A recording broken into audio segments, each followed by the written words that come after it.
Hello students, welcome to my class. তো আজকে আমরা ষষ্ঠ শ্রেণীর গণিত প্রভার কোষে দেখি সাথে দশমিক ভগ্নাংশকে পূর্ণ সংখ্যা ও দশমিক ভগ্নাংশ দিয়ে গুণ ও ভাগ, এই অঙ্কগুলি আজকে আমরা সমাধান করব পেজ নাম্বার 95-এ। তো ফার্স্ট আমরা দ্বিতীয় অঙ্কটা দেখব। দ্বিতীয় অঙ্কটা এখানে ইম্পর্টেন্ট রয়েছে। ফার্স্ট যে অঙ্কটা আছে তেমন গুরুত্বপূর্ণ নয়, তার জন্য আমরা দ্বিতীয় অঙ্কে চলে আসছি। দুইয়ের অঙ্কটা কি বলা হয়েছে দেখো।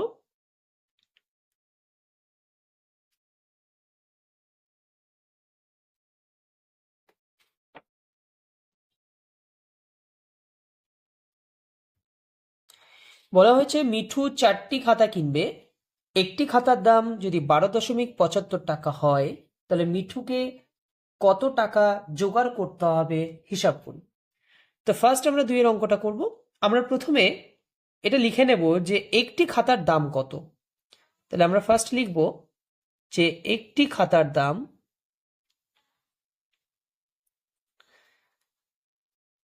একটি খাতার দাম একটি খাতার দাম কত? একটি খাতার দাম হচ্ছে 12.75 এত টাকা। এবার বলা হয়েছে তাহলে 4টি খাতা কিনবে। 4টি খাতা কিনতে তাকে কত টাকা জোগাড় করতে হবে?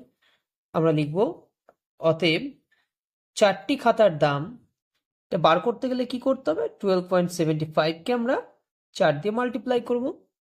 তাহলে কত টাকা হচ্ছে? 51.00 টাকা। তো কিভাবে আমরা বার করলাম এটা দেখে নাও একবার। 12.75 কে আমরা 4 দিয়ে এখানে মাল্টিপ্লাই করছি। 4 5 20 শূন্য, হাতে 2, 4 7 28, 2 30 শূন্য, হাতে 3, 4 2 8, 4 বার 48, 3 51, 51। এবার দশমিক আছে 2 ঘর পরে দশমিক বসছে। ডান দিকে শূন্য যেটা থাকে সেটা থাকে, দাম থাকে না কোনো, তার জন্য উত্তরটা শুধুমাত্র হবে 51 টাকা। প্রশ্ন কি করা হয়েছে? উত্তর চেয়েছে যে মিঠুকে কত টাকা জোগাড় করতে হবে। তাহলে আমরা উত্তরটা এটা লিখব, অতএব 4টি খাতা কিনতে মিঠুকে 51 টাকা জোগাড় করতে হবে।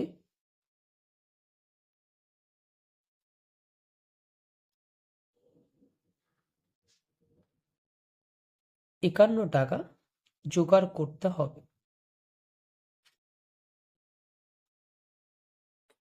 ফার্স্ট অঙ্ক এটা। 2 নম্বরে 3 নম্বর অঙ্কটা দেখো কি বলা হয়েছে। রোজিনা বিবি তার জমির 0.35 অংশে বাড়ি করেছেন। তার যে জমি আছে তার এত অংশে বাড়ি করেছেন। বাকি অংশে বাকি অংশের 0.2 অংশে ফুল চাষ করেছেন। তিনি তার জমির কত অংশে ফুলের চাষ করেছেন? তাহলে আমাদের এখানে কিন্তু স্পষ্টভাবে বলেনি যে মোট জমির পরিমাণটা কত। তো সেক্ষেত্রে আমরা এই অঙ্কটা ক্ষেত্রে আমরা প্রথমে আমরা ধরি মোট জমির পরিমাণ কত। ধরি মোট জমির পরিমাণ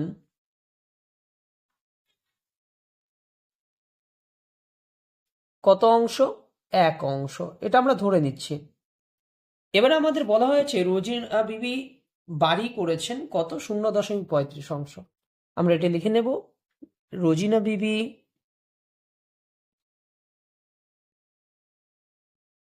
বাড়ি করেছেন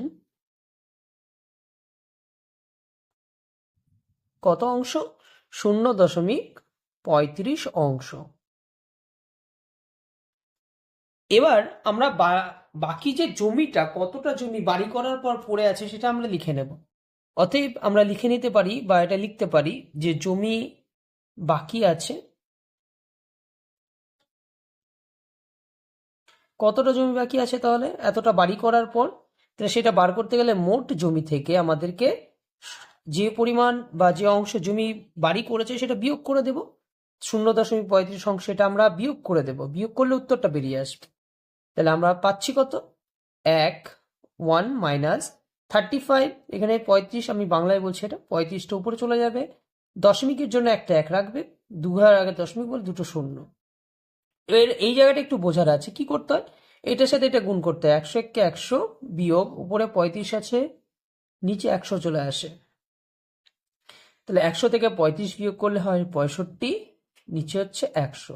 আমরা এটা পেলাম যে বাকি জমি যে বাড়ি করেছে, বাড়ি করার পর কত অংশ জমি পড়ে আছে এটা বের করে ফেললাম। এবার আমাদেরকে বলা হয়েছে যে 0.2 অংশে ফুলের চাষ করেছেন।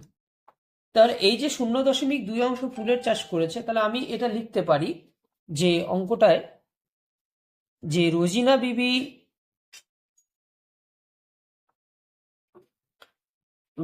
বিবি ফুলের চাষ করেছেন,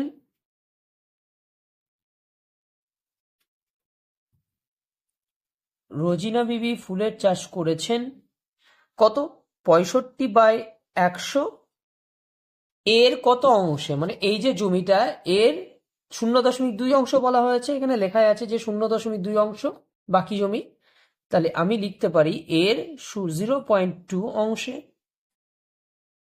ঠিক আছে, এবার আমরা বার করব মানটা, 65/100 গুণ চিহ্ন দেব, উপরে 2 চলে যাবে এবং দশমিকের জন্য একটা 1, 2 এক ঘর আগে দশমিক বলে একটা 0।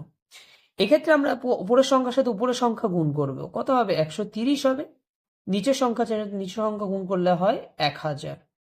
তো এটা ভাগ করলে যেটা ভাগফল দাঁড়াবে কত, সংক্ষেপে আমরা উপরের সংখ্যাটা লিখে নেব, এবং যেহেতু একটা সংখ্যা রয়েছে, তিনটে সংখ্যা আছে, তিনটে শূন্য আছে, তো সেক্ষেত্রে আমরা 3 ঘর আগে দশমিক বসবে, তাহলে 1 2 3 ঘর আগে দশমিক বসে যাচ্ছে, এবং শুধুমাত্র তো এখানে দশমিক বসানো যায় না, তার আগে একটা শূন্য বসাতে হয় নিয়ম অনুসারে, কারণ এখানে শূন্য একটা বসিয়ে নিতে হয় নিয়ম অনুসারে, আর ডান দিকে শূন্যর কোনো দাম থাকে না, তার জন্য এটা আমরা কেটে দেব। তাহলে এত অংশ, উত্তরটা কি চেয়েছে, উত্তরটা চেয়েছে এটাই যে তিনি তার জমির কত অংশে ফুলের চাষ করেছেন। তাহলে আমরা পুরো অঙ্কটা পেয়ে গেছি, এবার উত্তরটা লেখা বাকি, আমরা উত্তরটা লিখব, অতএব তিনি তার 0.13 এত অংশে ফুল চাষ করেছেন বা ফুলের চাষ করেছেন।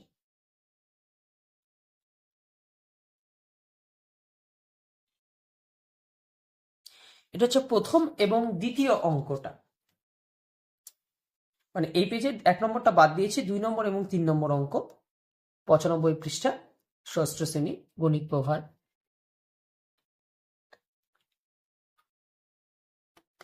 এবার আমরা তৃতীয় অঙ্কে ফিরব, চতুর্থ অঙ্ক। আমার কাছে 150 টাকা আছে, আমার টাকার 0.3 অংশ দিয়ে খাতা কিনলাম এবং আমার টাকার 0.4 অংশ দিয়ে গল্পের বই কিনলাম, এখন আমার কাছে কত টাকা পড়েছে। খুব সিম্পল অঙ্ক। প্রথমে তুমি যে তোমার কাছে যে পরিমাণ টাকা আছে সেটা থেকে তুমি যেটা খরচ করছো না সেটা বিয়োগ করলে হয়ে যাবে। তো আমরা অঙ্কটা লিখব,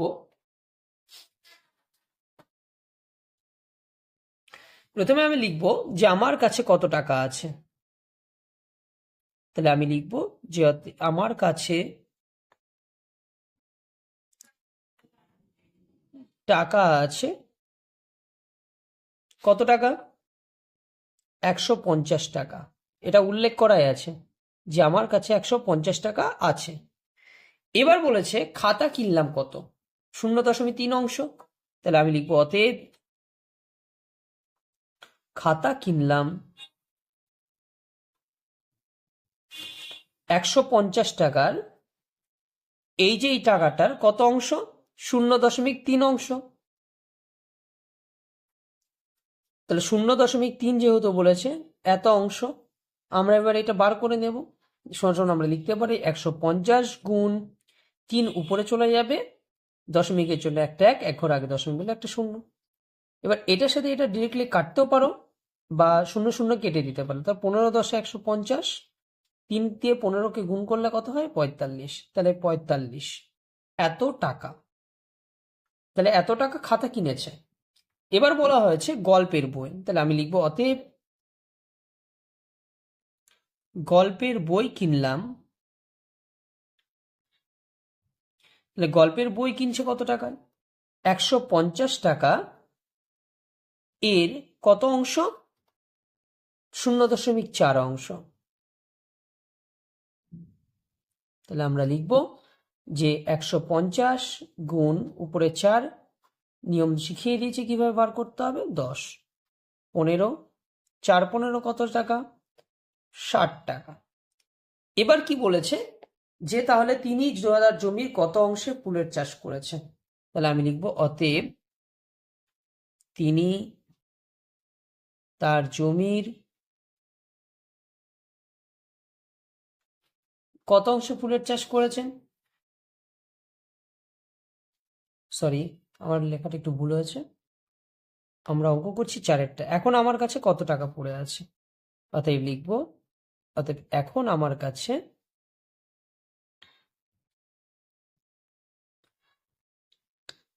কত টাকা পড়ে আছে বার করতে গেলে 150 টাকা থেকে বিয়োগ করতে হবে যে টাকাটা খরচ করেছে তারা 45 60, কারণ 45 টাকার খাতা কিনেছে, 60 টাকার হচ্ছে গল্পের বই। 150 বিয়োগ 105, উত্তর কত আসছে? 45 টাকা তার কাছে এখন পড়ে আছে।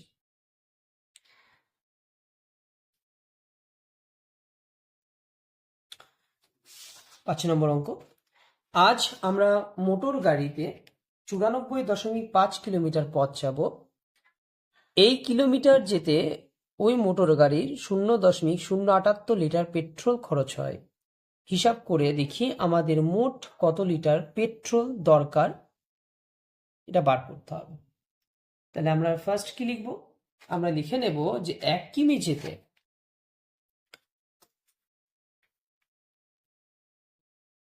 আমরা লিখব যে 1 কিমি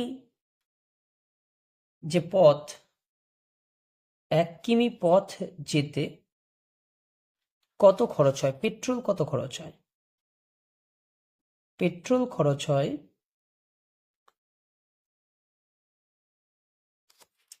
0.078 লিটার। তাহলে যাচ্ছে কত কিমি পথ? 94.5। তাহলে আমরা লিখব 94.5 কিমি পথ যেতে আমি ডট ডট করে দিচ্ছি। বার করতে গেলে 0.078কে 94.5 দিয়ে মাল্টিপ্লাই করব। তাহলে গুণ করলে কতবার হবে আমরা রাফে দেখিয়ে দিচ্ছি। পাতিয়ে ঠিক এইভাবে গুণটা করে নেবে। 0.078 94.5, এটার সাথে এটা মাল্টিপ্লাই করবে। ঠিক আছে, 5 8 40 0, হাতে 4, 5 7 35, 39 9, হাতে 3, 3টা বসে যাবে, কাটা চিহ্ন দেবে। যেমন গুণের যেমন নিয়ম আছে তেমন করবে। 4 8 32, 2, হাতে 3, 4 7 28, 31, 1, হাতে 3, 4 দিয়ে এখানে 3টা বসে যাবে। ঠিক আছে, আবার একটা গুণ চিহ্ন দেবে। 9 দিয়ে 8 9 72, 2, হাতে 7, 7 63, 70 0, হাতে 7, 7টা বসে যাবে। উত্তর কত পাচ্ছি? 0। 9 2 11, 1, হাতে 1, 6 1 7, 3, এখানে আসছে 7। 73710, আমরা মানটা পেয়ে গেছি। এবার ডান দিকে শূন্যর কোনো দাম থাকছে না। এটা কত পাচ্ছি আমরা? 7.371 মিটার, এত লিটার। তাহলে উত্তর লিখব অতএব মোট 7.371 লিটার পেট্রোল দরকার হবে। তাহলে কত লিটার পেট্রোল দরকার? 7.371 লিটার পেট্রোল দরকার।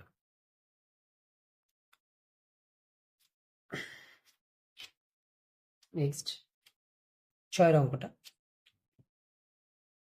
আমার দাদা বাড়ি থেকে সাইকেলে চেপে শিবপুর লঞ্চ ঘাটে পৌঁছাতে 1.4 ঘন্টা সময় নেবে।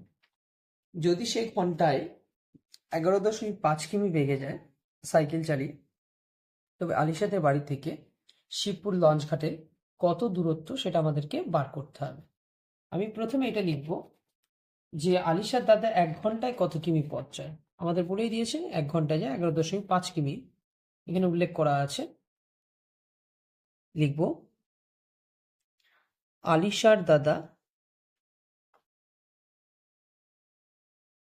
1 ঘন্টায় যায়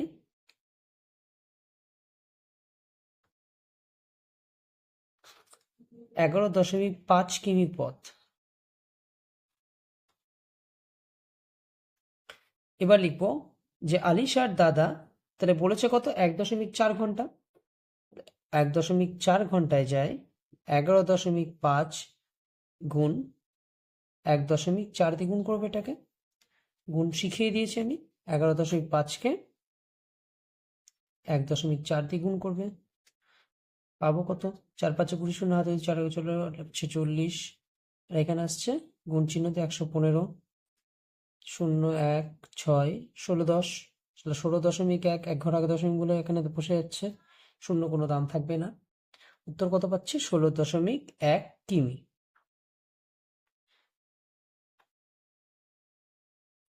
তাহলে আমরা উত্তরটা কি লিখব,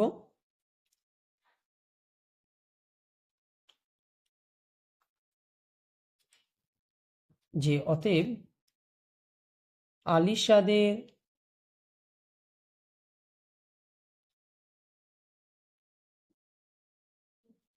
বাড়ি থেকে শিবপুর লঞ্চ ঘাট 16.1 কিমি দূরে। 1 কিমি দূরে। দেখ 6 নম্বর অঙ্ক।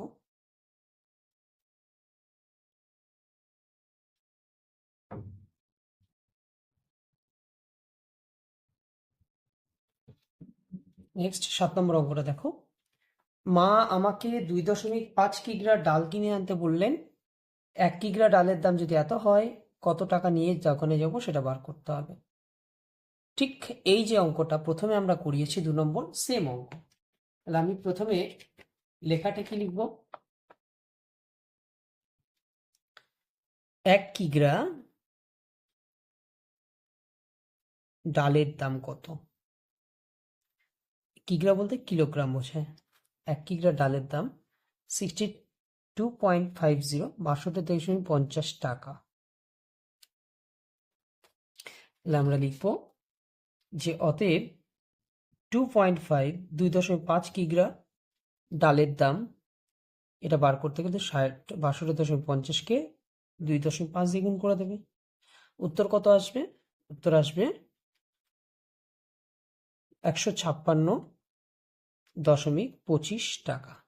ক্যালকুলেশন আমরা অলরেডি করে নিয়েছি, আমরা রাফে ইউজ দেখে নেবে। অতএব উত্তর কি চেয়েছে, উত্তর চেয়েছে যে কত টাকা নিয়ে দোকানে যায়। অতএব 156.25 টাকা নিয়ে দোকানে যাবে।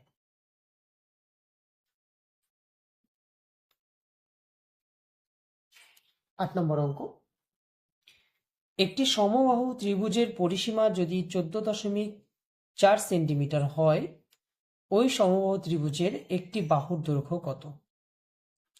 তাহলে আমরা প্রথমে সমবাহু যে ত্রিভুজ, সেই সমবাহু ত্রিভুজ একটা ছোট্ট করে এঁকে নেব পেন্সিল দিয়ে।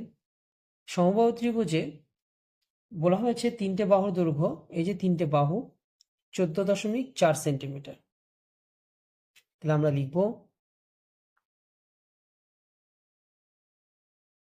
সমবাহু ত্রিভুজের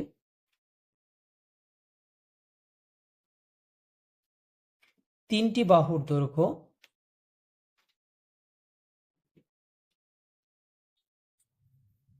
সমবাহু ত্রিভুজের 3টে বাহুর দৈর্ঘ্য কত আছে, 14.4 সেন্টিমিটার। আমরা লিখব অতএব সমবাহু ত্রিভুজের একটি বাহুর দৈর্ঘ্য বার করতে বলেছে, তাহলে সেটা বার করতে গেলে 14.4কে আমরা 3 দিয়ে ভাগ করব। তাহলে উত্তর বেরোবে কত, 4.8 সেন্টিমিটার। কত বেরোচ্ছে? 4.8 সেন্টিমিটার।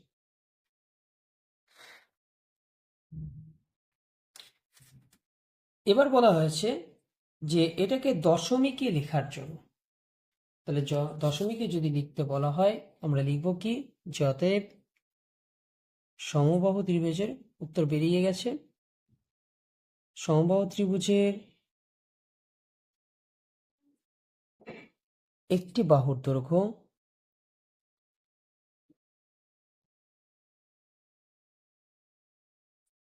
কত সেন্টিমিটার? তো পাচ্ছি আমরা 4.8, দশমিকে বলেছি আমরা, দশমিকে বার করেছি, এত সেন্টিমিটার।